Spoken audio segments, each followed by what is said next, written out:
Hello and welcome to another module in our examination of the novel coronavirus of 2019, COVID-19. For this module, building on our previous modules, we will be engaging in a conversation as it relates to the global effort in response to COVID-19. The leading agency in our global effort is that of the World Health Organization.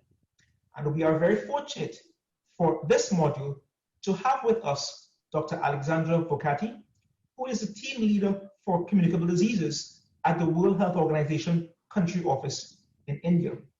Dr. Vokaty comes with significant experience and expertise in global health issues and in particular in infectious diseases as well. So we are very fortunate to have with us Dr. Sandra Vokaty, who will present to you on the World Health Organization's role in COVID-19, as well as one of the mechanisms that WHO uses, which is that of international health regulations. Dr. Vokaty, welcome to our course, and thank you for sharing your session with us in this module. Okay, thank you, Dr. Badesi, and thank you so much for the invitation to participate in this course. So as he mentioned, I'm going to be speaking about WHO's role in COVID-19 preparedness and response, and also the international health regulations. So what is WHO? As I'm sure many of you know, WHO is the World Health Organization. Our mandate and our goal is to work for better health for everyone, everywhere, all over the world. We are the UN agency for public health. We are part of the UN system. And so we direct and coordinate international public health in that system. WHO has 194 member states, 6 regions, over 150 offices, and employs over 7,000 people. I work in India at the moment, and this is in the Southeast Asia region for WHO. The headquarters of the organization is in Geneva. The picture on the right is a picture of WHO headquarters. The Director General is elected by the member states to a 5-year term. He's elected at the World Health Assembly meeting by the Ministers of Health, who are the delegates. The current Director General is Dr. Tedros Adhanom of Ethiopia. So we work in program areas including health systems strengthening, health throughout the life course, non-communicable diseases, communicable diseases, and emergency preparedness, surveillance, and response. And then there's a special kind of administrative section for corporate services. So I work in the communicable diseases program, which includes coronavirus. So the role of WHO in health emergencies, before the emergency happens, we work with the countries to prepare by identifying, mitigating, and managing perceived risks, identified risks. We also prevent emergencies and support the development of tools that are necessary during the outbreaks, and detect and respond to acute health emergencies. And these are not always disease outbreaks. Sometimes it can be a flood, a natural disaster that affects health. And this is common in the Caribbean, for example. After hurricanes or floods or, weather events, earthquakes sometimes. We also support the delivery of essential health services in fragile settings in developing countries, small island and developing states, and so on. So what are these international health regulations? This is really the only legally binding agreement in WHO.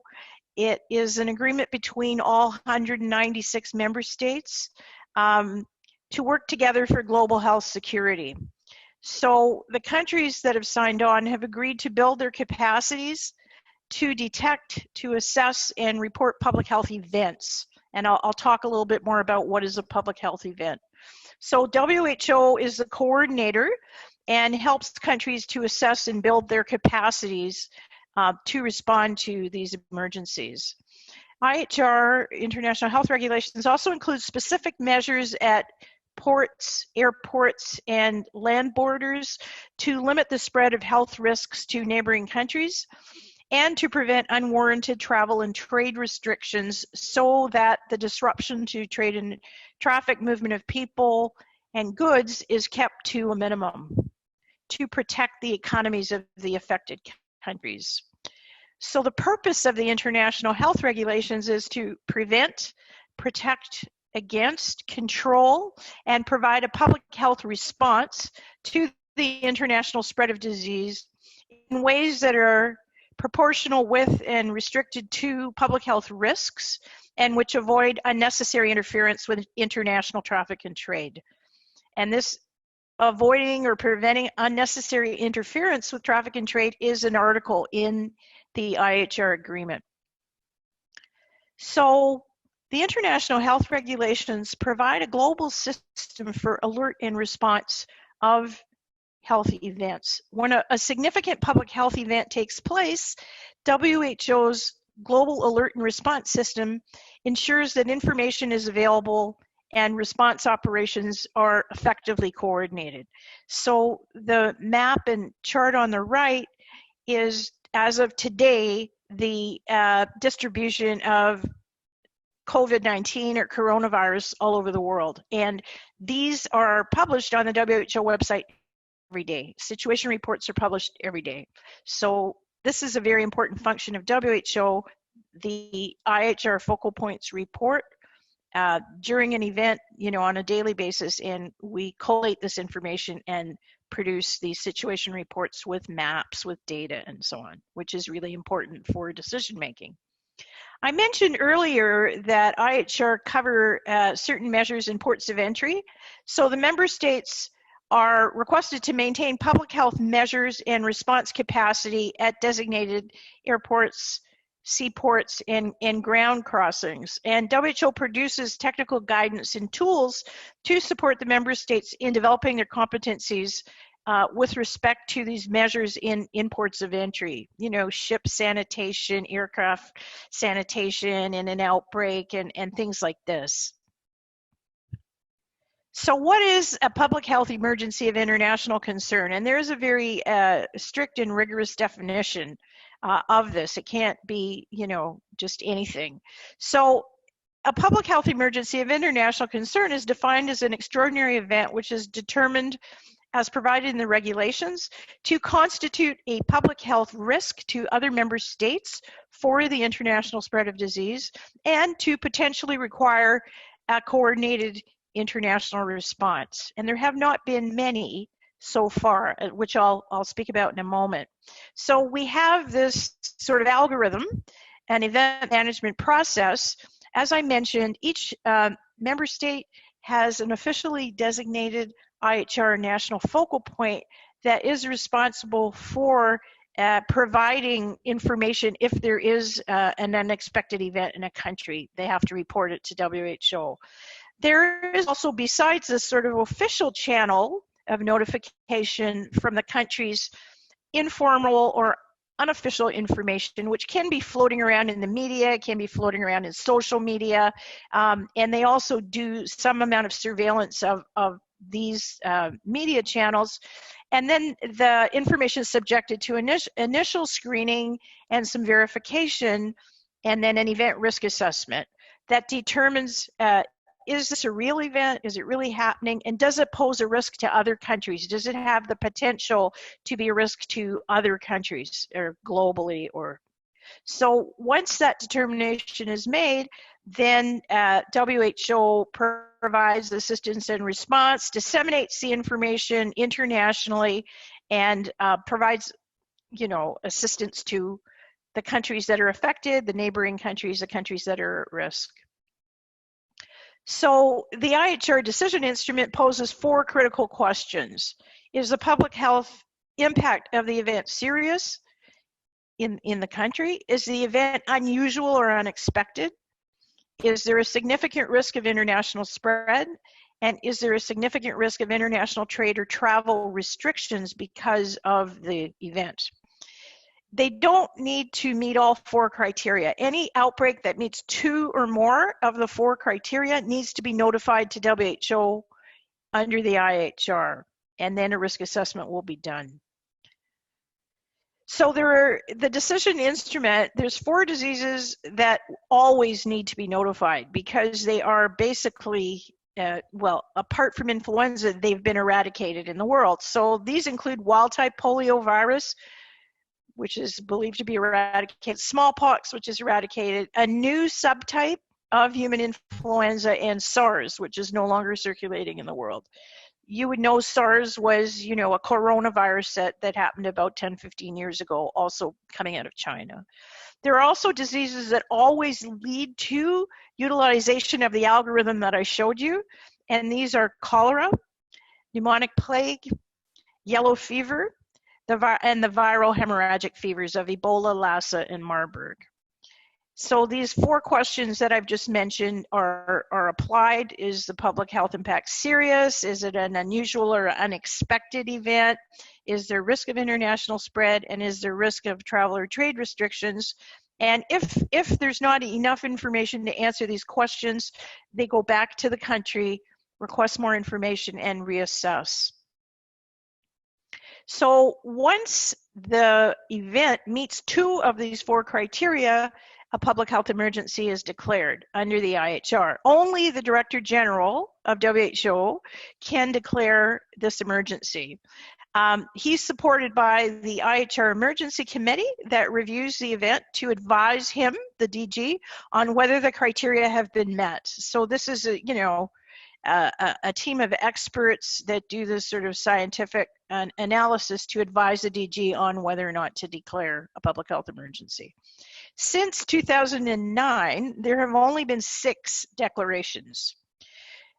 The H1N1 pandemic, H1N1 that was originally called swine flu in 2009 pandemic, the 2014 polio declaration, the 2014 outbreak of Ebola in West Africa, the 2015-16 Zika virus epidemic in the Americas, and particularly the microcephaly aspect of that, the ongoing 2018 to 2020 Kivu Ebola epidemic in the DRC, the Democratic Republic of Congo, and now the new ongoing 2019-2020 COVID-19 outbreak that started in December. So that's not very many declarations so far.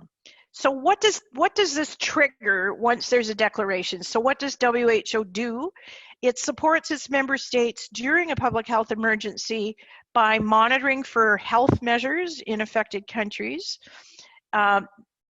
looking at or analyzing the preparedness or readiness based on a risk assessment. Is the country ready? Are the neighboring countries ready, or the countries at risk? Exercises can include, simulation exercises. WHO, as I mentioned earlier, provides a lot of updated scientific information about the event, provides case definitions and so on, and the epidemiological information to the world. And you will hear often on the media, they cite WHO, information on what's going on with the outbreak. They also publish disease outbreak news and review and follow up on any additional health measures that may have been imposed. Things like quarantine in China, fever screening at airports are health measures that are being imposed by countries. Some of them prohibited travel from China, for example. So these are what constitutes health measures. Resource mobilization, WHO put out an appeal for to international donors to mobilize resources to help China and other countries to respond and prepare for this public health emergency. We also provide updated scientific advice for countries on therapeutics, on tools, on diagnostics, on how to verify a case and how to respond. And there are many, many guidelines. There's new ones going on the WHO website almost on a daily basis. So I would invite you to visit the WHO website and look at all these new technical guidelines that are coming out very rapidly at the moment. So one of the things the WHO is doing is supporting the affected countries and the at-risk countries during the public health emergency. And this is the situation going on in India right now. We have 28 cases, most of which are very new. And my office today sent teams out to the affected cities to help with contact tracing. Supporting measures for risk reduction, so exit screening at airports, ports, and land crossings, like providing technical guidance for countries to reduce their risk of the introduction of the virus. Informing travelers based on updated risk assessments, how to protect themselves from contracting a new disease while they travel, and giving advice as to, where they maybe shouldn't go. Continued advocacy for open borders. This is right in the international health regulations that WHO almost never recommends closing a border, keeping people in, keeping people out, or closing a border with respect to trade, because it is so very economically damaging for the country and not always warranted on a scientific basis. So that was the piece on the IHR. I'm now going to talk a little bit about this new virus, the COVID-19. And the mantra in WHO is readiness, for countries to be ready to detect and combat the spread of the new coronavirus. Don't wait till it's reached your country. Make sure you have your diagnostics in place, that you've designated hospitals that can deal with the patients, that there's a lot of infection prevention and control measures in those hospitals, isolation wards, and all those sorts of measures, which we are working on very actively here in India. So I'm not going to talk too much about the virus, because I realize that you will have other presentations in this course talking about the virology and the epidemiology of the disease. Clearly, it's zoonotic. The animal source is still under some study. It is widely believed to have come originally from bats. In this Wuhan market, there were bats for sale. People eat bats in that part of China, and but it's not a perfect match. So the common thinking now is that there was an intermediate host, and there's some suggestion that this is the pangolin, which is the scaly anteater, which was also in the market. So the theory is, and it is an active area of research, it's not definitively proven, that the virus jumped from bats to pangolin, and then from pangolin to humans. But again, this has not been conclusively proven and is an active area of research. The incubation period is rather wide, and it has been shown to be between 1 and 12.5 days, with median estimates of 5 or 6 days. The other troubling thing about this virus is that it can be transmitted from people who are asymptomatic, who are incubating the virus, who have the virus but are not sick. And that is very unusual for a respiratory virus. So here's, a little bit of information on the symptoms, which include fever, cough, shortness of breath, and most of them remain mild, and a few of them progress to severe cases with pneumonia and so on. Less than a quarter of the cases experience severe symptoms, and the authorities have reported approximately 2% case fatality rate, but we need to appreciate it's an ongoing epidemic, and the denominator keeps changing and the numerator keeps changing too. So as our representative says in India, we're sailing the ship while we're building it. Especially at the beginning of this outbreak, we really didn't know too much. So with every passing day, there's more data, there's more research going on in China, more epi analysis. So it is a moving target in terms of knowledge of this disease. So as of today, and somehow the black strip is obscuring the right circle.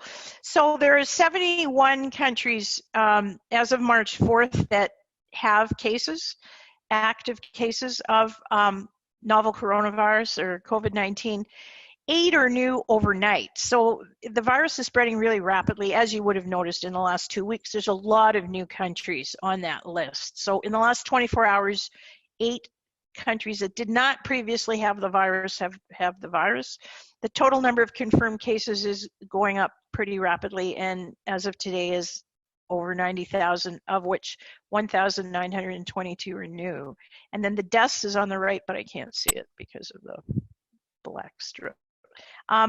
So this is the distribution. This is the global map showing which countries have, and the size of the red circle is how many cases. So the very big one is China.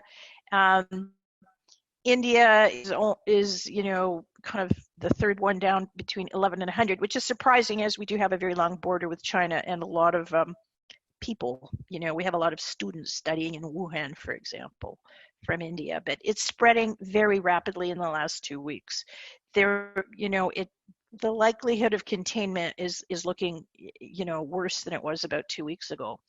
Another thing that WHO does is set research priorities, convene meetings of experts and scientists to set research priorities. So there was a meeting in February where they identified the knowledge gaps and, prioritized, and they're developing. You would have heard that there is, for example, new vaccines being developed very rapidly for this virus, which is very promising area of research. As far as drugs, there is no definitive treatment right now. We're looking at antiretrovirals, for example, and I think this is an active area of research, but really at the moment it's symptomatic therapy, and there is no particular antiviral medication for novel coronavirus or COVID-19.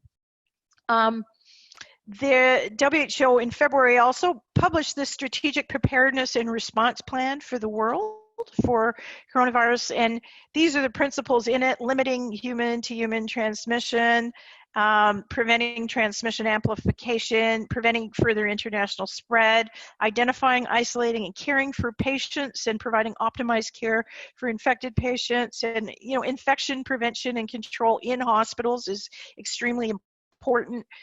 Also, quarantining people who were in contact with the patient, whether it's at home. There's a lot of guidelines how to do that, how to quarantine people, and addressing critical unknowns regarding transmission and infection, communicating critical risk and event to communities, and countering this fake news that's going around, misinformation, and minimizing fake news and building multi-sectoral partnerships to try to mitigate the economic impact of this disease, of this virus. So WHO sent a team also in February 16 to 24 to China to do some investigation work, and they produced a report it came out, I believe, on the 28th of February, with a lot of recommendations for China, for countries with imported cases or outbreaks, for uninfected countries, for the public, and for the international community. So they went to the raw data, did a lot of epi analysis, worked with the Chinese on this to come up with some recommendations for these various categories of audience. So, I don't going to go through them in detail because they're really highly technical, but obviously being prepared, activating the highest level of national response, all of government approaches to contain it with non-pharmaceutical public health measures, social distancing, quarantine, contact tracing, and things like that. Fully educating the general public on the seriousness of the disease and how to prevent it. So right now in India, there's a lot of information, education, communication going on around social distancing. If you have a fever, don't go to work. Cough hygiene, hand hygiene, lots of hand washing, those sorts of things. Very basic infection prevention measures.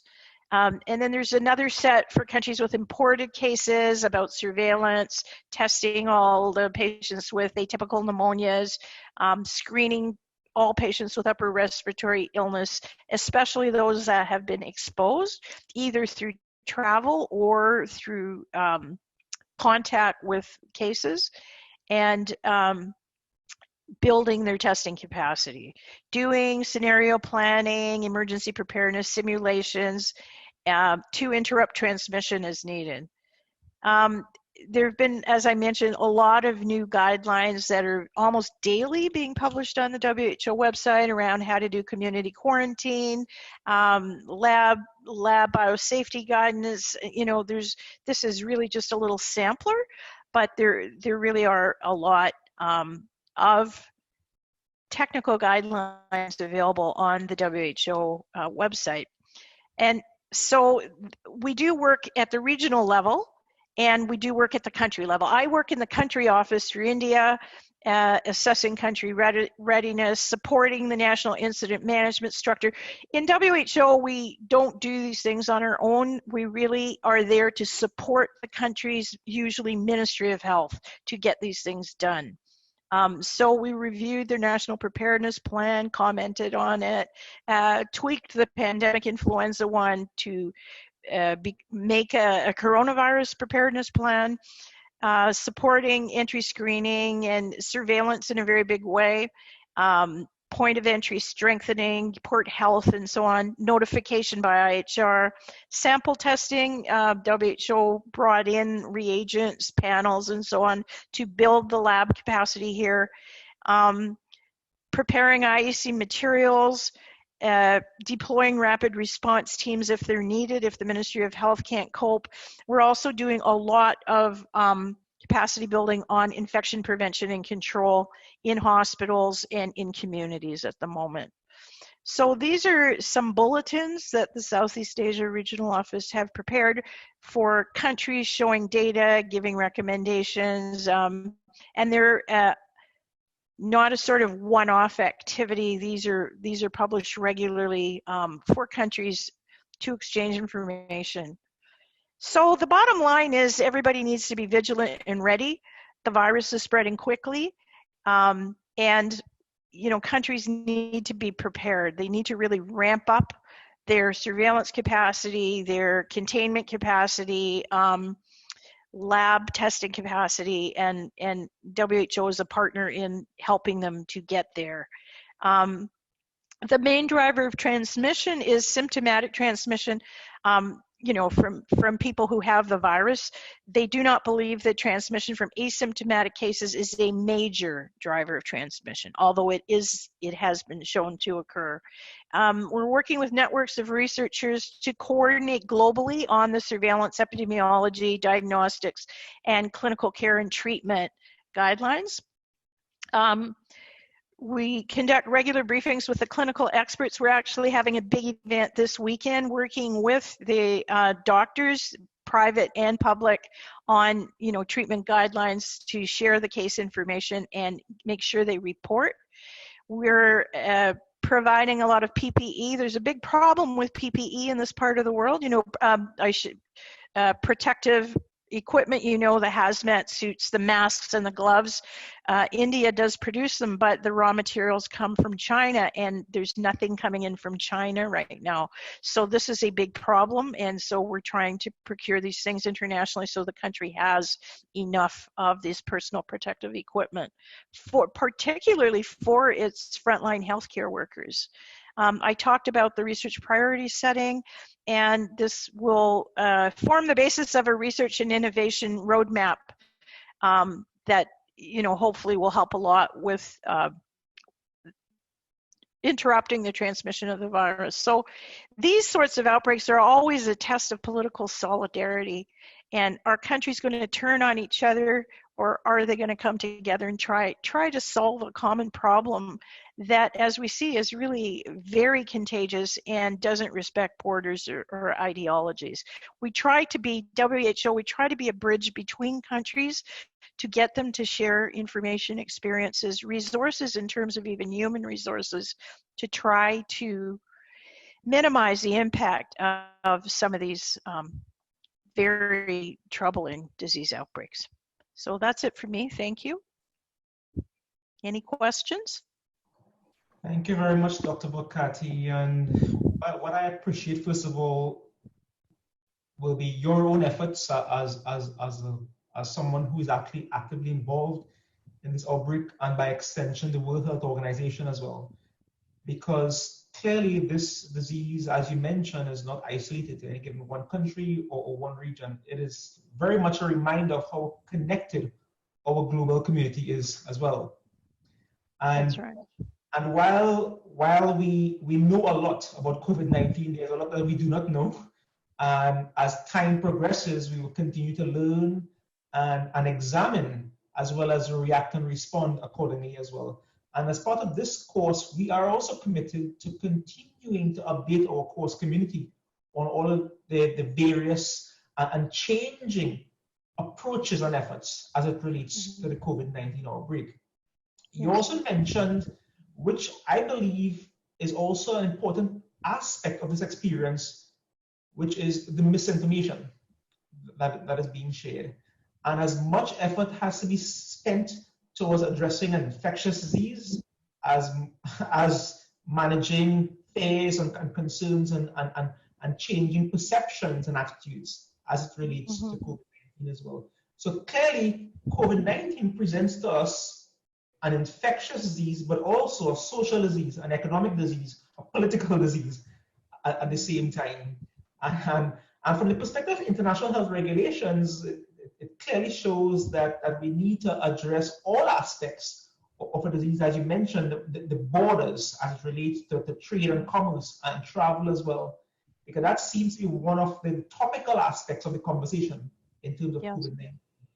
One thing that we've seen here, for example, there's so much fear of the virus before we really got it in a big way, that there's been quite a lot of stigma against Chinese people in India, and some abuse really of people who even look Chinese, who aren't even Chinese. So we're trying to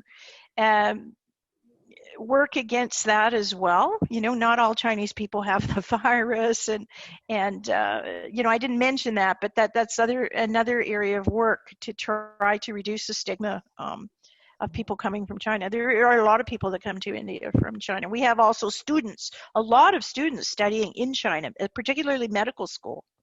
And the first 3 cases that we got in Kerala, they were students at Wuhan Medical College, but they were screened on the way in, and then they were isolated before they even went home. So that didn't spread. Those first 3 cases were contained. Now it seems to be a little bit different story. And I would imagine as well that your new cases are being sourced from outside China, because we have many other sources of the COVID-19 and will continue travel as well. Yes, we have a cluster right now that are Italian tourists. The outbreak is rather bad in Italy, and we have a group of Italian tourists that went to Agra, where the Taj Mahal is, that have COVID, that are ill.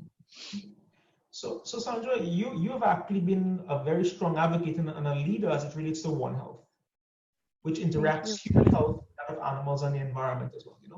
Yes. And in engaging COVID-19, we recognize the aspects of human health being directly related to the environment and animals as reservoirs, as coronavirus, whether it was MERS, SARS, COVID-19 as well, have animal origin.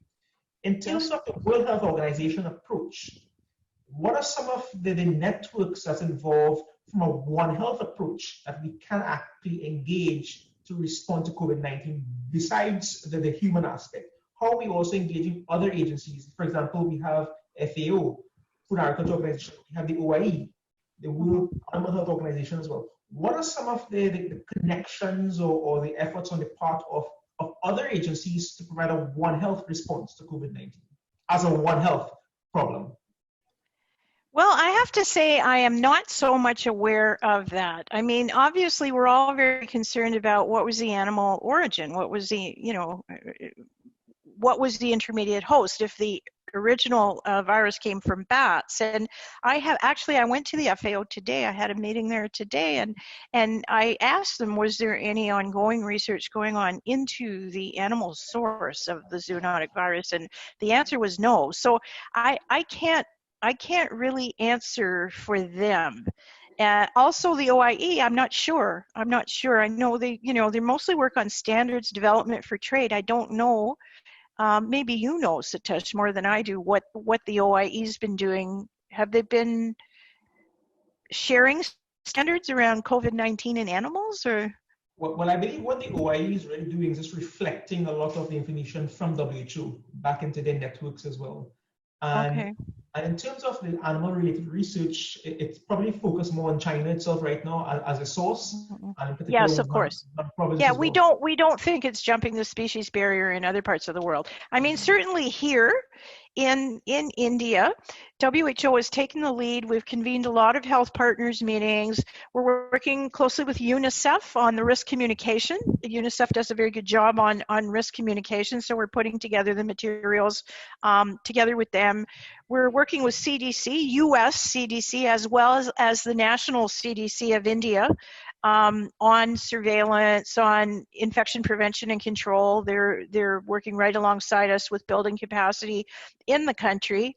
But in the agriculture sector, I'm not sure. I'm really not aware. I know that the OIE actually issued some statements as it relates to reports that pets may be involved, for example.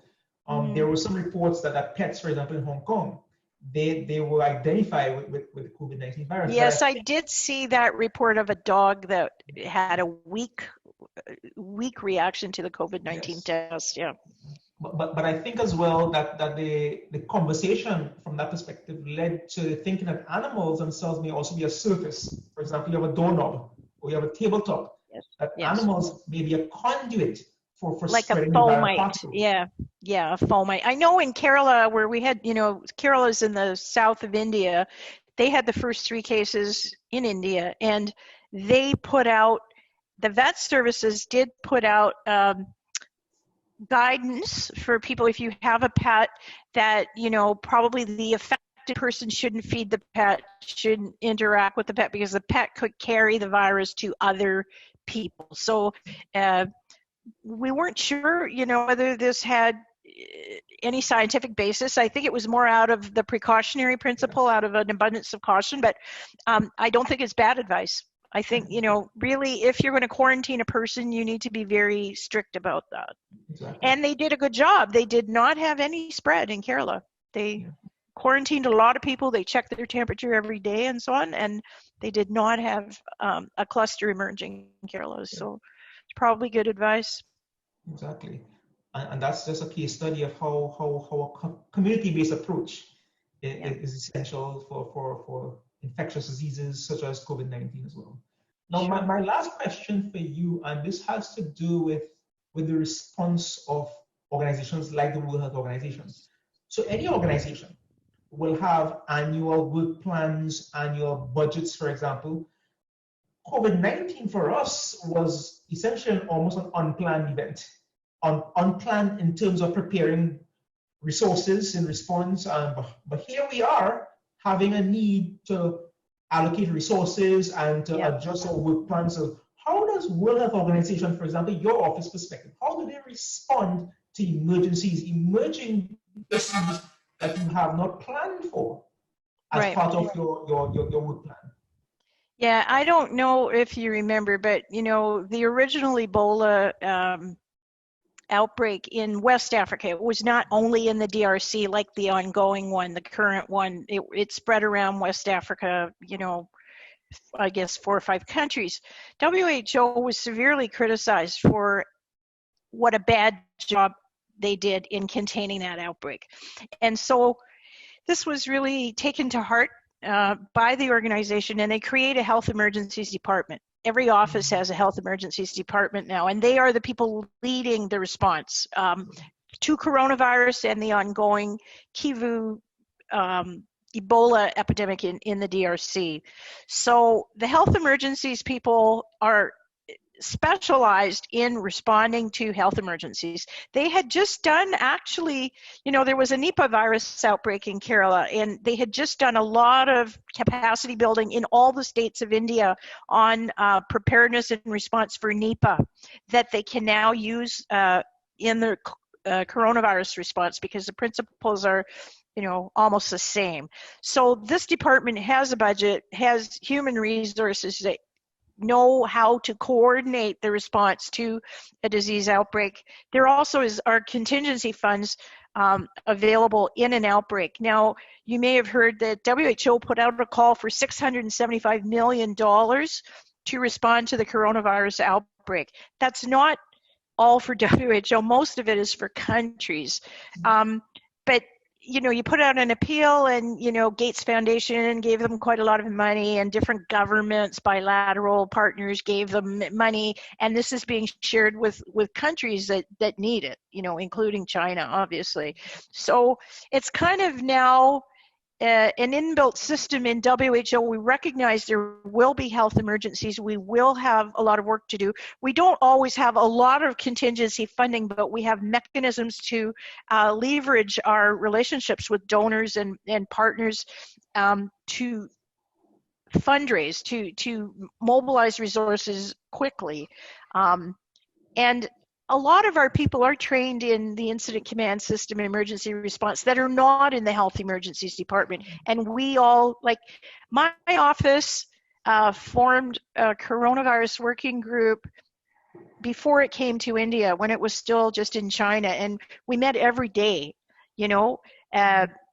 setting up, making sure the labs had what they needed, making sure there was enough PPE in the country, making sure that they had designated hospitals in each district that could, that had isolation facilities, that had good infection prevention and control, simulating exercises. And so it's almost built into our regular work. We have that capacity that can be mobilized quickly when needed. Now, I should say WHO India is the biggest operation in the world of country offices. We employ about 2,000 people. We have a big field presence. So we have more human resources than the Southeast Asia regional office, or, most country offices. But I think WHO has figured out, from not doing a good job on the Ebola outbreak, how to create systems that can respond quickly and effectively. Exactly. And I guess as we continue to have these global health experiences, we continue to learn at the same time and strengthen our collective health systems in preparation for the next event, which we know will come, but it's just a matter of where and when at the same time. In the meantime, we have COVID-19 to continue to work on, and together with partners like the World Health Organization and national governments, and also community-based organizations, as well as individual persons, we all have a role to play, from the individual all the way to the collective global community at the same time. So thank you very much, Dr. Vokaty. Dhanyavad. My pleasure. For sharing with us.